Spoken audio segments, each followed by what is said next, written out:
It sits quietly on the pristine flight deck of the USS George H.W. Bush, a single, unmarked shipping container. No designation painted on its side, no visible barrel, no antenna, no turret. The flight crew walks past it every day. Most of them have no idea what it does. For half a century, naval warfare had a strict physics contract. The ship with the biggest, smartest missiles wins. But when the U.S. Navy intercepted and seized an Iranian-flagged cargo vessel on April 19, 2026, Tehran retaliated with exactly the weapon the Pentagon had feared most. They didn't send warships. They didn't launch cruise missiles. They sent waves of cheap, expendable drones toward U.S. naval forces in the Gulf. The drone swarm scenario that carrier strike groups had been wargaming for a decade. The physics contract was instantly broken. When the radar screen lights up with 50 cheap fiberglass targets, the officers inside the Combat Information Center realize their perfectly engineered million-dollar interceptors have suddenly become a liability. If they engage, they go bankrupt on ammunition. If they don't, the flight deck burns. To escape this mathematical trap, the United States Navy had to abandon traditional firepower entirely. The answer wasn't a better missile. Directed energy weapons had been tested on destroyers before, but no one had ever dared put one on the carrier itself, the beating heart of the entire fleet, until now. It was a mysterious shipping container, bolted to the top of a $6 billion nuclear reactor. Welcome back to Navy Decoded. Today we are going inside that container, and inside the math that nearly killed the supercarrier. If by the end you walk away with a new respect for the engineers who found a way to fight an infinite swarm with a finite ship, type proud in the comments. Now, to understand why that box is sitting on the flight deck, we need to go back to April 19th. When the USS Spruance intercepted the Iranian-flagged MV Tuska in the Gulf of Oman, the response from Tehran was immediate. Iran did not deploy its frigates. It did not scramble its fighter jets. It launched waves of one-way attack drones, cheap, expendable, fiberglass airframes loaded with small warheads, toward U.S. naval forces operating in the Gulf. The scenario the carrier planners had wargamed for years was unfolding in real time. The message was clear. We cannot match your warships, but we can drown them in numbers. And that is when the real adversary revealed itself. Because the antagonist in this story is not Iran. The enemy is math. Specifically, the magazine depth problem. For decades, the United States Navy has designed its ships to fight over the horizon. The entire philosophy has been to hit the enemy as far away as possible with highly sophisticated, highly lethal interceptors. A carrier strike group is a masterpiece of this doctrine. The Ticonderoga-class cruisers carry 122 vertical launch system cells. The Arleigh Burke destroyers carry 96. Every destroyer, every cruiser, every jet in the formation is optimized for long-range precision. The doctrine assumes that the enemy sends a small number of expensive, high-value threats, and the strike group picks them off with surgical accuracy. But the development of the cheap, mass-produced suicide drone has inverted the geometry of naval warfare. The drone doesn't care about your radar range. It doesn't care about your stealth. It only cares about one thing: the physical capacity of your missile tubes. If you have 100 interceptor missiles and the enemy launches 150 drones, the math is inescapable. No matter how perfect your radar is, no matter how flawless your guidance systems are, the 101st drone is going to reach the ship. Let's look at how the carrier traditionally defends itself. When a hostile drone approaches the strike group, the Aegis combat system detects it and launches a kinetic interceptor, typically a RIM-162 Evolved Sea Sparrow missile, or ESSM. The ESSM is an incredible piece of engineering. It travels at Mach 4. It pulls 50 Gs in a turn. It almost never misses. But it costs $1.5 million per shot. The drone it is shooting down costs $20,000 to build. The intercept is mathematically perfect, but it is economically disastrous. We strip away the adversary's asset, but in exchange, we empty our own magazines at a 75-to-1 financial disadvantage. Imagine you are fighting off a swarm of angry bees using a gold-plated sniper rifle. Every time you pull the trigger, you kill exactly one bee. But you are going to run out of bullets long before that hive runs out of bees. And out on the open ocean, the strike group's escort ships cannot simply call for a supply helicopter. Underway replenishment of a VLS is incredibly dangerous and virtually impossible in a combat zone. Once those launch cells across the strike group's destroyers and cruisers are empty, the entire formation is effectively defenseless. The carrier must turn around, abandon its strategic position, and sail the whole group home to rearm. The deterrence effect of an entire carrier strike group crumbles, not because the armor was pierced, but because the wallet was emptied. How do you win a war when your own weapons are more expensive than the enemy's entire attack force? The Navy needed a fundamentally different kind of ammunition. This is why the Navy needed the shipping container. Integrating a new weapon into a warship is normally a nightmare. When the Navy wanted to install the AN Spy-6 radar on its Flight 3 Arleigh Burke destroyers, the process required a complete hull redesign, years of structural engineering, and billions of dollars in shipyard contracts. That is the traditional way the US Navy adds capability. You put the ship in dry dock, rip open the steel hull, run miles of new copper wiring, redesign the cooling systems, rewrite the Aegis combat software from scratch, and pray the schedule doesn't slip by another 18 months. The George H.W. Bush was commissioned in 2009. It is not scheduled for its midlife refueling and complex overhaul, the RCOH, until the early 2030s. There was no dry dock window. There was no time to tear open the hull and integrate a deeply wired directed energy weapon. But the drone swarm was already here. The Navy needed a shortcut, and they needed it now. Enter the containerized LOCUST Laser Weapon System, developed by AeroVironment under a modular open systems architecture. Instead of a deep, invasive integration, the Navy palletized the weapon. They dropped a self-contained box onto the flight deck of CVN-77, connected power cables to the ship's electrical grid, and within days, not years, the carrier had a functioning directed energy weapon. Now, laser weapons on warships are not new. The Navy has tested directed energy systems on destroyers and amphibious ships for years. The LAWS on USS Ponce, the Helios on USS Preble. But those platforms run on conventional engines. Their electrical output is limited, and so is their laser's endurance. What happened on CVN-77 was fundamentally different.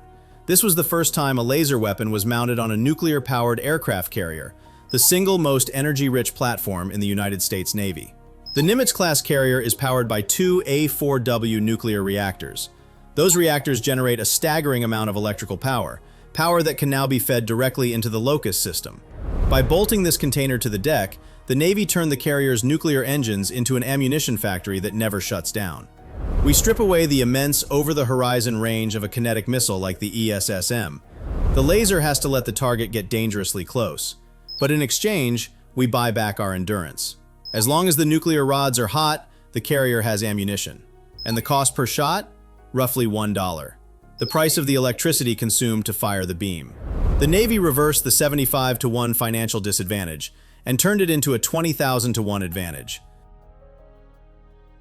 But the economics are only half the story. The physical nature of a laser solves another massive problem. When a kinetic interceptor missile fires, everybody knows. Radar screens light up. Rocket fuel burns brightly on infrared sensors. A massive smoke trail paints the trajectory across the sky. If the carrier resorts to its last line of defense, the Phalanx CIWS, it fires 4,500 rounds of 20mm tungsten ammunition every minute, spraying brass casings and shattered fragments across the flight deck. A laser is completely silent. It travels at 186,000 miles per second, so fast that there is no need to calculate the lead on a moving target. The radar locks on, and the beam connects instantly. There is no travel time, no exhaust plume, no smoke trail, no radar flare, no debris. And it cannot be jammed by electronic warfare. The flight deck stays clean. The jets keep launching. The carrier fights through the attack without a single piece of shrapnel threatening an engine intake.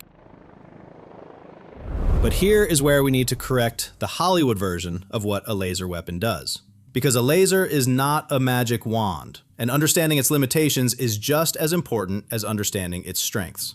A kinetic missile kills by proximity. It detonates near the target and destroys it with a concussive shockwave and a cloud of shrapnel. The kill is violent and instantaneous. A laser kills through something entirely different, a thermal load. It dumps hyper-focused infrared photons onto a surface area the size of a quarter. We strip away the concussive explosive blast force. In exchange, we gain surgical, heat-induced structural failure. Think of it like a magnifying glass focusing sunlight onto a leaf. Except here, the sunlight is powered by a 100,000-ton nuclear reactor, and the leaf is a drone hurtling toward the ship at 150 miles per hour. The LOCUST system, operating in the 20 to 35 plus kilowatt range, locks onto the target and holds the beam steady. This is called dwell time. For roughly 2 to 5 seconds, the laser must maintain a continuous, unbroken lock on a single point of the drone's airframe. It doesn't blast the target out of the sky. It burns through the structural weak points, the wing joints, the battery pack, the thin fiberglass shell. As the shell melts and warps, the drone loses aerodynamic lift. Its flight surfaces buckle, and it spirals down into the ocean. No explosion, no shrapnel cloud, no brass casings raining down onto the flight deck. Zero foreign object damage. The Super Hornets sitting on the catapults don't have to worry about a stray tungsten fragment getting sucked into a jet engine. But here is the physics trade-off that the Navy has to live with. A 20 to 35 kilowatt laser is effective against Group 1 through Group 3 drones, small, slow, fiberglass-bodied UAVs. It is not burning through the hardened steel casing of a hypersonic cruise missile. It is not stopping a supersonic anti-ship ballistic missile diving at Mach 5. The laser handles the cheap threats so the kinetic interceptors can be saved for the expensive ones. That is not a weakness, it is the entire design philosophy. And the beam itself is subject to the atmosphere. Heavy rain, dense fog, salt spray kicked up by high seas, all of these scatter and absorb photons, degrading the beam's effectiveness at longer ranges. The LOCUST is not an all-weather, all-threat silver bullet. It is a precision tool designed for a specific layer of the defense. In October 2025, the LOCUST system aboard CVN-77 locked onto multiple incoming UAVs during live testing and burned them down, one after another, in rapid succession. The physics of the flight deck had fundamentally changed, not because the laser could do everything, but because it could do the one thing the missiles couldn't afford to keep doing. So, let's pull this together. If a $6 billion nuclear-powered supercarrier can only survive a swarm of cheap drones by bolting an experimental shipping container to its deck, what does that tell us about the future relevance of massive warships? The LOCUST system on the George H.W. Bush isn't there to make the carrier a more lethal weapon against foreign destroyers or submarines. It doesn't extend the carrier's reach. It doesn't add firepower. The laser is there to protect the economic integrity of the strike group. By outsourcing the garbage collection, shooting down cheap drones, to a laser that costs $1 per shot, the carrier preserves its multi-million-dollar ESSM and RAM missiles for the threats that actually matter. Hypersonic cruise missiles, advanced anti-ship ballistic missiles, the weapons that a kinetic interceptor was specifically designed to stop. The shipping container hasn't replaced the missile. It has shielded the missile from being wasted. Think about that. The problem was never the accuracy of the interceptor. The interceptor was perfect. The problem was that perfection was being spent on targets that didn't deserve it. The laser doesn't make the ship more powerful, it makes the ship more intelligent about what it chooses to spend its finite, irreplaceable kinetic ammunition on. And that reframes the entire defensive architecture of the carrier strike group. Without the laser, every threat, from a $20,000 fiberglass drone to a $10 million hypersonic missile, eats from the same finite pool of interceptors. The strike group cannot distinguish between a nuisance and an existential threat at the point of expenditure. It must fire a $1 million missile at both. But with LOCUST handling the bottom layer, the Aegis system is suddenly free to hold its fire. The ESSM stays in the tube. The RAM stays on the rail. The carrier's most expensive defenses are preserved, locked, loaded, and waiting, for the moment that physics demands a kinetic response. It transforms the carrier's massive nuclear power plant from a propulsion system into the ultimate defensive shield, allowing the ship to hold its strategic position indefinitely against a swarm while keeping every single missile locked and ready for the one threat that truly demands it. If you've been watching Navy Decoded, you know we don't look at weapons for what they destroy. We look at them for what they cost and what they protect. So if this is the kind of analysis that changes the way you see the ocean, subscribe now, because the next chapter of this story is already unfolding. A $6 billion flagship, over 70 warplanes, 5,000 sailors, millions of dollars in kinetic missiles sitting deep in the hull, and all of it, the entire architecture of American naval supremacy, now relies on a palletized, box-shaped laser to keep from being exhausted by weapons that cost less than a civilian car. The LOCUST laser proves that the US Navy finally understands the inescapable math of the modern drone swarm. They've managed to turn the nuclear reactor into an infinite magazine. They've plugged an experimental shipping container into a warship and fundamentally rewritten the economics of naval defense. But if the only way to defend the absolute pinnacle of 20th century naval power is to literally strap an experimental laser onto its flight deck, are we actually solving the problem of future warfare? Or are we just buying time before the swarms get too big and the horizon gets too dark?